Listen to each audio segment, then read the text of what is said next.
கர்த்தருடைய நாமத்துக்கு மகிமையுண்டாவதாக. இன்றைய வார்த்தை நீதிமொழிகள் 5:21. மனுஷனுடைய வழிகள் கர்த்தரின் கண்களுக்கு முன்பாக இருக்கிறது, அவனுடைய வழிகள் எல்லாவற்றையும் அவர் சீர்தூக்கி பார்க்கிறார். ஹல்லேலூயா. எனக்கு அருமையானவர்களே, கர்த்தர் இன்றைக்கி நம்முடைய வழிகளை அறிந்திருக்கிறார். நம் போகிற பாதை என்ன என்று ஆண்டவர் அறிந்து கொள்கிறார். துன்மார்க்கமான ஜீவியத்துக்குள்ளே போகாதபடி தேவன் விரும்புகிற பாதைக்குள்ளே கடந்து வரணும். பரலோகத்தை நோக்கி கர்த்தருடைய சமூகத்தை நாடி ஓடி வர்ற பிள்ளைகளாக நீங்கள் இருக்கணும். அதுதான் ஆண்டவர் விரும்புகிறார்.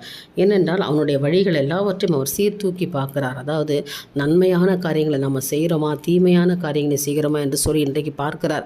நம்ம கையிடுகிற வேலை நம்ம என்னெல்லாம் செய்கிறோம், எப்படிப்பட்ட பாதையில் போகிறோம் என்பதை தேவன் இன்றைக்கு அறிந்து கொள்கிற தேவனாக இருக்கார். அவர் கண்காணிக்கிறவராக நம்ம மத்தியில் இருக்கிறார். அல்லேலூயா. எனக்கு அருமையானவர்களே, இன்றைக்கி வழிகள் தேவன் கண்களுக்கு முன்பாக இருக்கிறது. மனுஷனுடைய வழி, நம்முடைய வாழ்க்கை, நம்முடைய எதிர்காலம் எல்லாம் ஆண்டோடைய கண்ணுக்கு முன்னாக இருக்குது. நாம் எப்படி போகிறோன்ற பாதையை கர்த்தர் பார்த்து கொண்டிருக்கிறாருனால இன்றைக்கு ஒரு பயபக்தியோடு தேவனுக்கு முன்பாக நடுங்கிற ஒரு அனுபவம் இன்றைக்கு இருக்கணும் இல்லையா?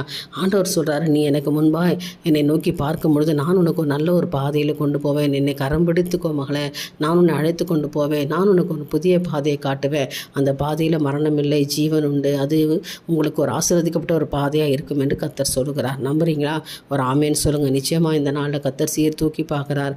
கண்கள் இன்றைக்கி உலாவுகிறதா இருக்கிறது. இன்றைய தினம் உங்களை கண்டு கர்த்தர் உங்களுக்கு ஒரு பெரிய காரியங்களை செய்வாராக. என் தேவனுக்கே மகிமை உண்டாகட்டும். ஆமென்.